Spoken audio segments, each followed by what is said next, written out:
మిథున రాశి వాళ్లకు ఈ వారం అనుకూలమైనటువంటి ఫలితాలు ఉండబోతున్నాయి. వారమంతా కూడా సాఫీగా సానుకూలంగా గడిచిపోయే సూచనలు ఉన్నాయి. ముఖ్యమైనటువంటి వ్యవహారిక విషయాల్లో మాత్రం కొంత పట్టుదలతో వ్యవహరించే ప్రయత్నం చేస్తుంటారు.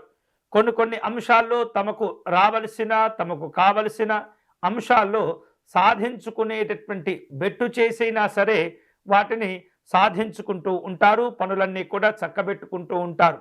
వివిధ కారణాల చేత ఆగిపోయినటువంటి పలు రకాల పనులు ఏవైతే ఉంటాయో అవి కుటుంబ సభ్యుల యొక్క సహకారం కావచ్చు, స్నేహితుల యొక్క సహకారాన్ని తీసుకొని వాటిని పూర్తి చేస్తుంటారు. ఈ వారం మిథున రాశి వాళ్లకు వృత్తి వ్యాపారాల్లో ప్రాధాన్యత బాగా పెరుగుతూ ఉంటుంది. అలాగే ఉద్యోగస్తులకు, ఇతరమైనటువంటి ఉపాధి రంగాల్లో ఉన్నటువంటి వాళ్లకు మంచి జీతభత్యాలు పెరగటము, ఉన్నత స్థాయికి సంబంధమైనటువంటి హోదా గౌరవాలు సాధించుకునే అవకాశాలు ఉన్నాయి. మిథున రాశి వారు ఈ వారం ఎప్పటి నుంచో ఎదుర్కొంటూ ఉన్నటువంటి కొన్ని రకాల సమస్యలకు, అంటే దీర్ఘకాలికమైనటువంటి సమస్యలకు చక్కని పరిష్కారాలు కూడా వీరు లభిస్తూ ఉంటాయి వీరికి. అలాగే ఆస్తులు, ఆర్థిక వ్యవహారాల్లో పనులన్నీ కూడా సజావుగా సాగిపోతూ ఉంటాయి.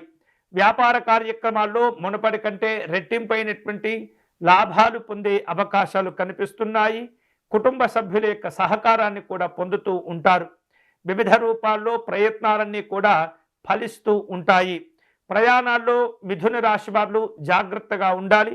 ఆరోగ్యం బాగానే ఉంటుంది, కానీ వివిధ రూపాల్లో నిర్లక్ష్యాలు మాత్రం ఏమాత్రం కూడా దరిచేయకూడదు.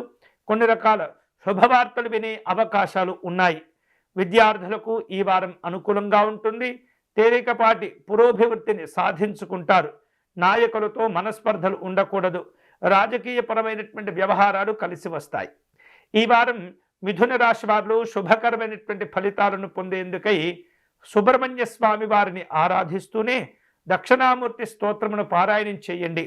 అటు సుబ్రహ్మణ్య స్వామికి, దక్షిణామూర్తి స్వామికి అర్చన నిర్వహించడం ద్వారా విశేషమైనటువంటి శుభ ఫలితాలను పొందవచ్చు.